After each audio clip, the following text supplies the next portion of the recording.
How's it going, Eliminators? Today we're going to be installing a poor man's power steering kit on a Craftsman riding lawnmower. So with that being said, let's get right into it.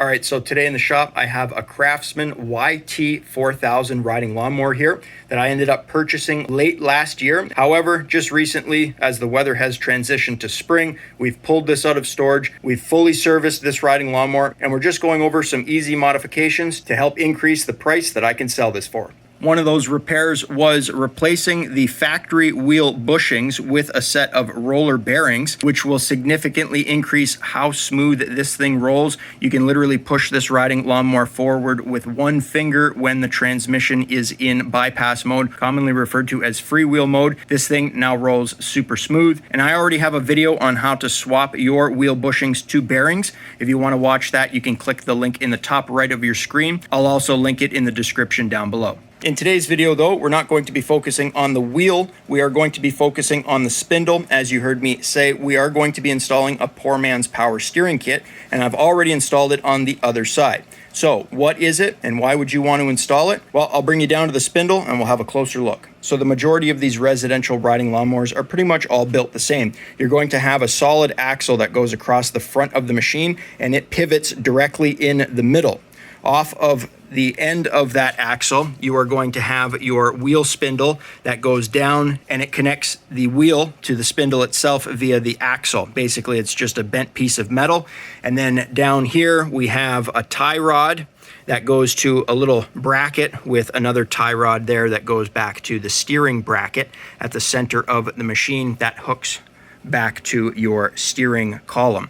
Now, this machine's a little bit different. Normally you have this piece here connect directly to the outer spindle on the wheel. On this one, it has this little bracket in the center that also pivots, so you get a little bit of extra turning radius. But as I mentioned in today's video, I'm going to be installing the poor man's power steering. And what that is essentially a flat thrust needle bearing sandwiched in between two other washers. And it is installed on the underside of the spindle to increase how easy it is to steer your machine. Basically, the idea behind this poor man's power steering kit is the entire weight of the front end is on those two spindles, and they only have just a flat washer installed in between the spindle and the upper axle. So you get a lot of wear that happens on that washer there. By installing this, what is sometimes referred to as a top trunnion bearing, it will allow the spindle to turn easier inside of that axle. So I'll bring you over to the workbench and I'll show you what kit I bought, and then we can go ahead and get started on this install. You are going to need a poor man's power steering kit. Where can you get them? Well, you can go on Amazon and purchase the Deeg steering bearing kit. I've put two up on the screen there. They go for about $20 US per kit. And you're going to notice there's two different kits listed. One has black rubber dust caps, while the other one has yellow rubber dust caps. And that's really good because you can purchase either kit depending on if you have a Craftsman or a Husqvarna, or if you had a John Deere, for example, you could use the yellow dust caps to keep that factory appearance. And you can also get this through John Deere themselves. I was looking on John Deere parts website for an LA 130 model riding lawnmower, and sure enough, in the parts diagram, it showed this thrust needle bearing kit with these washers. Again, you're going to see them installed on the bottom end of the spindle, and links for that kit will be in the description down below, as well as pinned in the top comment. And before we get into today's repair, I'll just briefly walk you through exactly what you're going to need, or what you might need to do this repair. It's very simple. You could do it with basic hand tools if you want. You're going to need some type of standard flathead screwdriver. I would recommend a set of channel locks as well as a small hammer. You're going to need a 1/2 inch opened end wrench with a 9/16 socket on a ratchet or an impact. I would also recommend something to pry off the dust cap, whether that's going to be a screwdriver or my little modified paint can opener here. I do have a video on how to remove pesky dust caps. You guys can click in the top right of your screen to watch that using this tool if you'd like. But apart from that, you're also going to need a little bit of grease. Today I'll be using some marine grade grease, and I would recommend a heat gun or some type of oxyacetylene propane torch, because we're going to be using a little bit of heat to reinstall the old dust caps if you don't want to install these nice and malleable new ones, or if you wanted to use those ones on your wheels, then you're going to have to reuse the top dust caps on the spindle tops. Additionally, a magnetic parts tray is always going to come in handy. And lastly, because we are going to have to lift the front end of the machine up to drop the spindle out of that axle there, you are going to need some type of jack. I am positioning it to the center deck hanger there, slightly off to the left side, so that once we start pumping up that jack, it will slightly raise the left side here more than the right. Next, because of the position of the hood to the top of the spindle there, I will be removing the hood. It's very easy on this particular machine. All I have to do is disconnect the headlight plug there, and then at a 45-degree angle, lift straight up, and this hood will come right off. So with the hood now off, we have tons of room to work here. And before we lift the front of this machine up, we are going to have to do a couple things. We're going to pop the dust cap off, as well as the E-clip and washer, and disconnect just this tie rod end from the spindle itself. You won't have to disconnect anything else. And if your machine has the spindle directly connected to this tie rod, a lot of times you probably won't even have to disconnect the tie rod, so you may not need the 9/16 socket or the 1/2-inch wrench. Now on top of that, there is going to be a nut as well as a lock washer. You can pull that out and simply put that off to the side. Next up, I'm going to be removing the dust cap with my little modified paint can opener here. If you find that they're really hardened, you may have to use the heat gun to warm them up a bit. Now this is where things may get pretty messy, because if you do regular maintenance on your machine and grease your spindles via this Zerk grease fitting there, this whole spindle shaft should be filled with grease. So we're going to just wipe the top of this down. You might want to use a little bit of brake cleaner as well, but then we can use our standard screwdriver here and pry off this E-clip. Pry it out just like that. Next up, there is going to be a washer here. You can remove that. This washer is a little bit wider, and that is what your dust cap locks onto. So you are going to have to reuse that. And then we can start to slowly jack up the riding lawnmower here. And you guys are going to notice that the spindle is coming right out of that axle. Keep going until we can pull it right out. All right, so we now have our wheel and our spindle assembly disconnected from the center axle here. And once again, because I did the wheel bearing upgrade, this thing spins super easy now. So that's something that I would highly recommend, which is again why I recommend that Deeg kit, because it pretty much gives you everything you need to do the poor man's power steering kit as well as your wheel bearing upgrade. Now at this point, you might think washer, needle bearing, washer, slap that onto the spindle, reinstall the spindle onto the axle, you're pretty much good to go, right? Well, a lot of these mowers are going to be built slightly different than some of the other ones. I have done a kit like this on a John Deere, and I was able to use the needle bearing and the washer over the factory washer that is usually installed on these machines, and there is one right there. We're going to be talking about that in a minute. I was able to reinstall this kit all together, reinstall that wide washer on top, and install my E-clip without issue, and there was no binding. So the washer at the top still had a little bit of play. I'm going to be discussing that in a moment. However, on this particular rider, as it is different from other Craftsmans that I've worked on, I was not able to use both of the washers and the needle bearing on the other side, because like I said, I've already done that side, and that is simply due to the length of the top spindle shaft as well as the length of the axle upright right there. Now I've already taken some measurements, and the factory washer that they install on the bottom side of this spindle is identical to the washer that is included in this kit.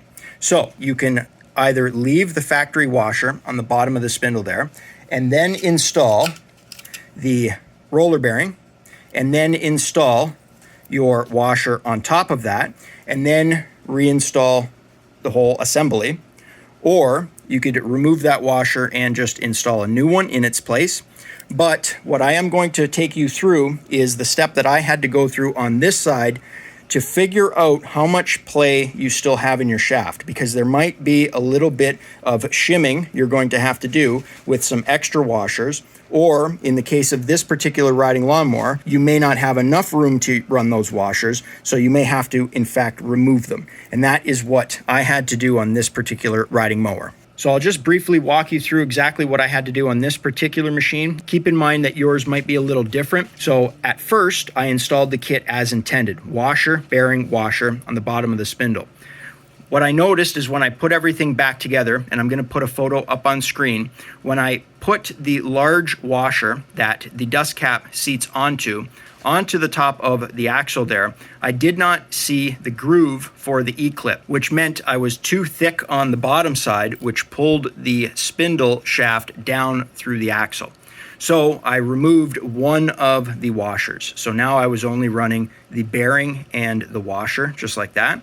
I reassembled everything. However, when I put that back together, even though I was able to see the groove for the E-clip, what ended up happening was when I popped the E-clip back into the spindle shaft, I tried to spin the wide washer that the dust cap seats onto, and I wasn't able to physically move it.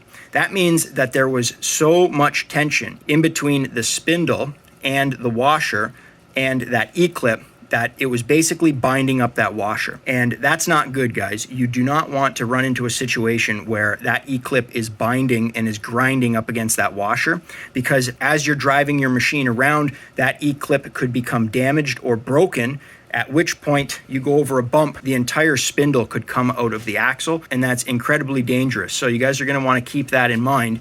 Once we reassemble everything, you're going to grab that top washer and just move it ever so slightly to make sure that you have enough play to allow that washer to spin.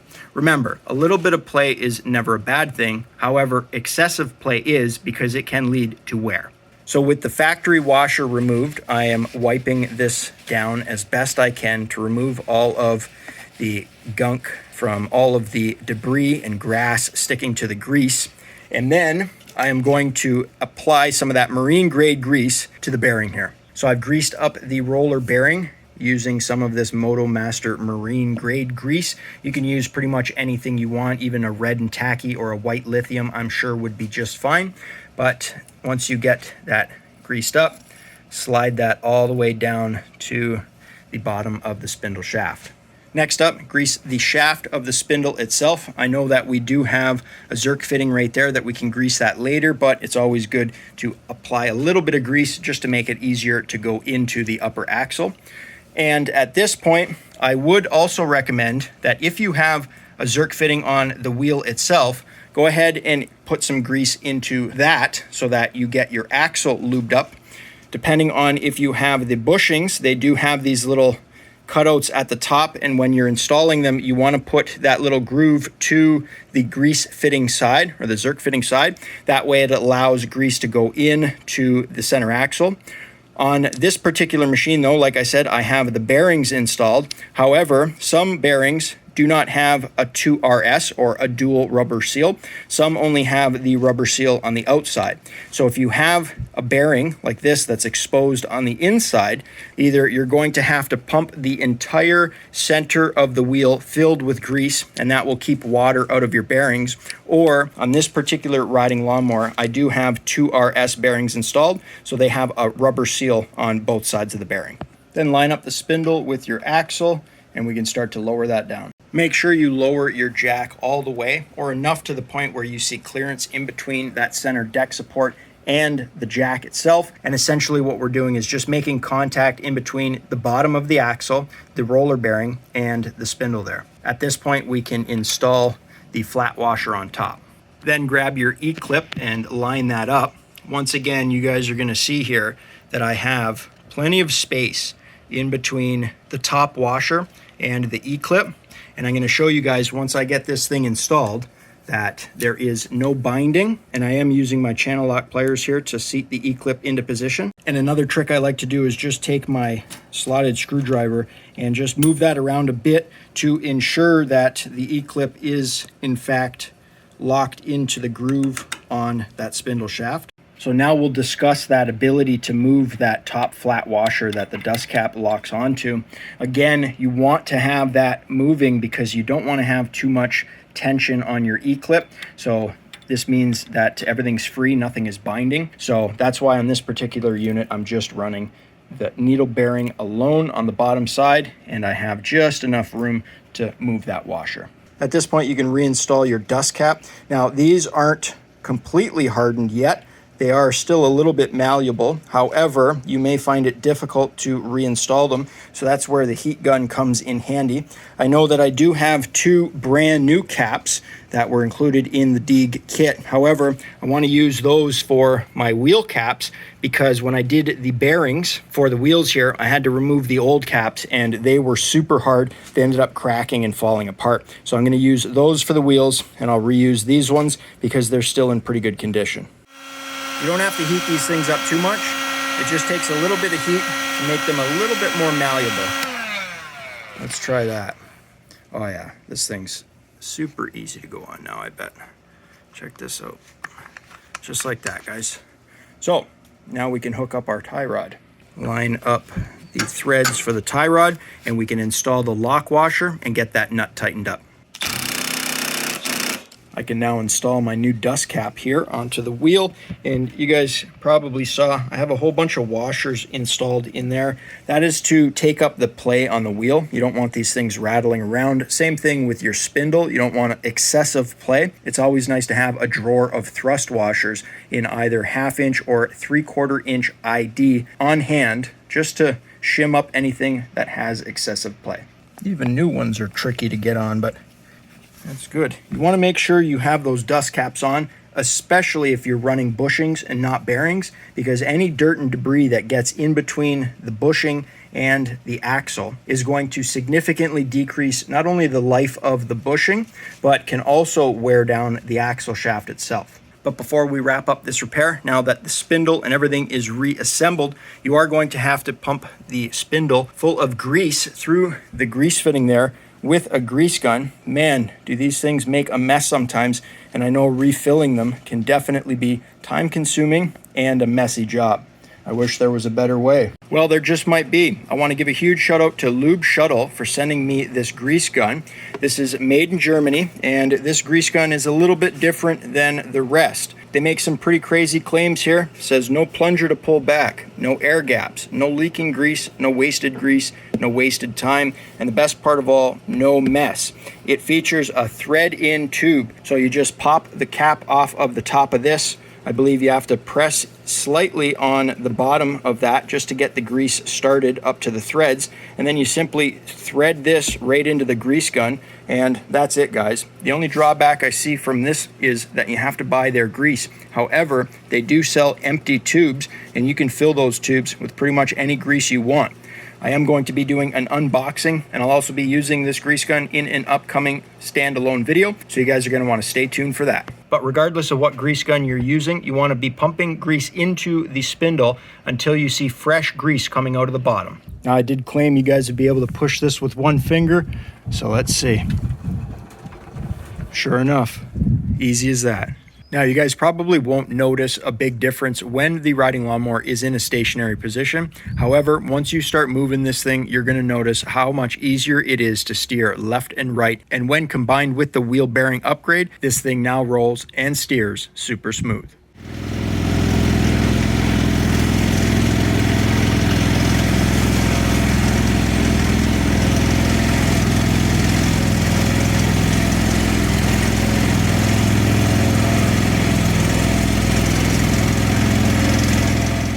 Well, that's going to wrap up today's video. A quick and easy install and a very inexpensive modification that pretty much anyone can do on their own riding lawnmower at home without any expensive tools. You can do this for $20 in less than 20 minutes, and it will significantly decrease the amount of force you'll have to put on the steering wheel when driving your riding lawnmower. But with that being said, if you guys enjoyed the video, think about leaving me a thumbs up. You know, it really helps me out. You can click here to subscribe and click over here to watch one of my previous videos. I upload every single week, so be sure to stop on by next week, check channel for new content, and as always, guys, thanks for watching.